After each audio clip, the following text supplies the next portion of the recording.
So here we go, installing a automated chicken coop door. Here are my supplies. I don't like to walk back a lot, so everything's in the wheelbarrow. Let's get cracking. What I hadn't realized when I bought this kit is that it's actually meant to be installed on the inside of the coop, and that forces me to install it on the inside and basically cut a new hole because the other one is just too messed up. Let me show you what the other hole looks like right now.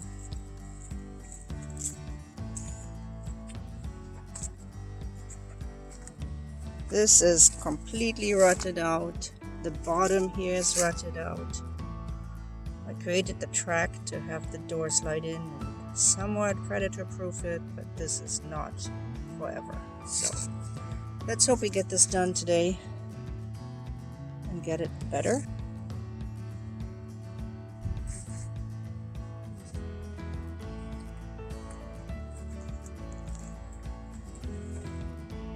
This is where the new door is going to go, because on the other side, the existing door has all this bracing on the inside, plus it is pretty rotted out, so I will probably end up using it as a backup or just screwing it shut once the other one works. So as I'm cutting a new opening into the outside, I have to brace the bottom end of these boards because they would be loose once I cut into them. Installed the bottom brace on the outside, getting ready to install the second brace on the top. So there's a brace on the bottom. I marked the opening at 9 by 11. I chose to make it adjacent to a full board, so I only really have to make 3 cuts rather than 4. Let's see how this goes, and I'll install a brace above before starting to cut. There is a bottom brace, a screw for each board, so once I cut into the boards they don't move. After the DeWalt power tool battery pack gave up, I'm down to using manual tools, but I think I'll get it done today. However, I'll have to see if I can get new power packs for my Sawzall. Here goes. And there we have it. A new hole in a perfectly weird chicken coop. Here we go. I just want to point out that this coop was here. I did not build it. I would not have chosen to build this style, but since it's here, we're gonna make it work.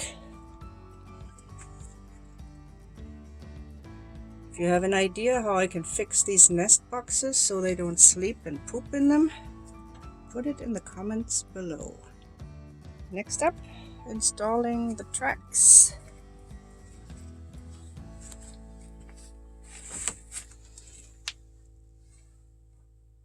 They are pre-drilled on the outside of a H profile. I can look at it from here. It's an H profile. So the screws go on the outside so that the door will actually move freely once installed, like so.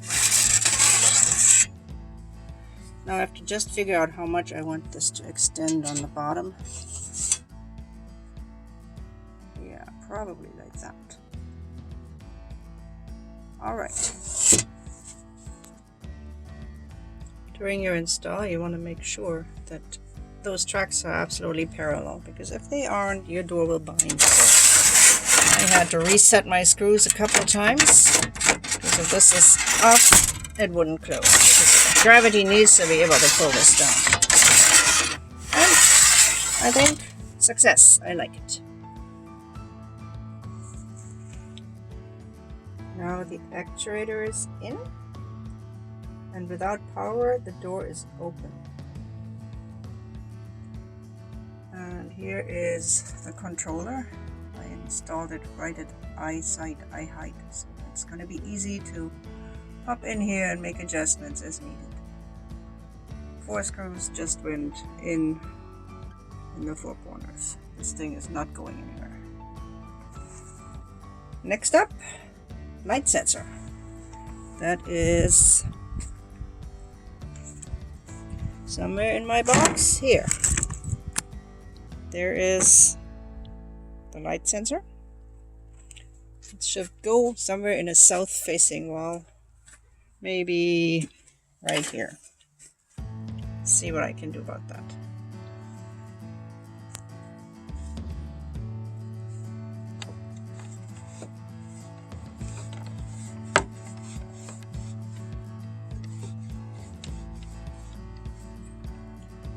And boom! I like it. There it is. And this is not a south but a west facing wall, so it'll get the last daylight, and then once it gets dark, hopefully shut the door. Wish us luck.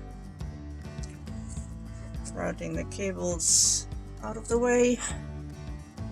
Plugging in actuator and light sensor. Now all we need is power, which hopefully will come in the next couple day or two.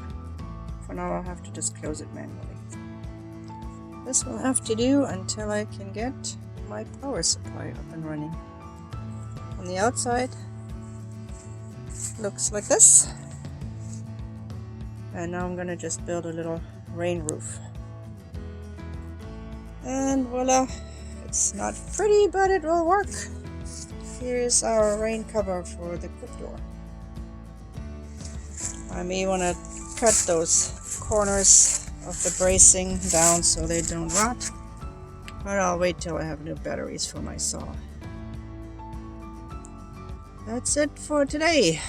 Day 2 of the Coop door install.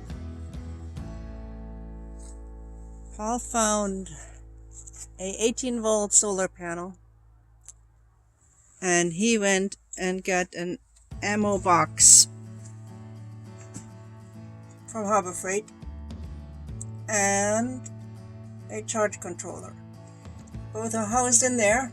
Then we cut the cord to the 110 plug for the Happy Hen House, connected it to the charge controller, and everything's connected here. It's programmed and the door is ready to go. I did add another ladder for the chickens to go out of some scrap.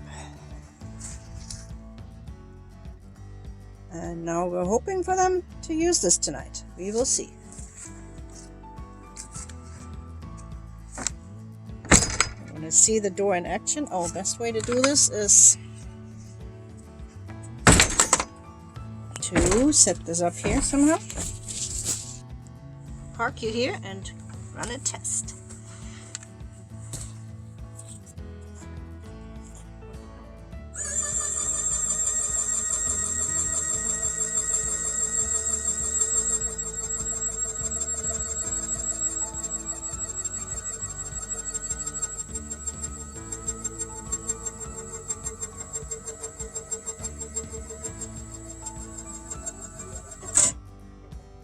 And the door is shut, and now daylight.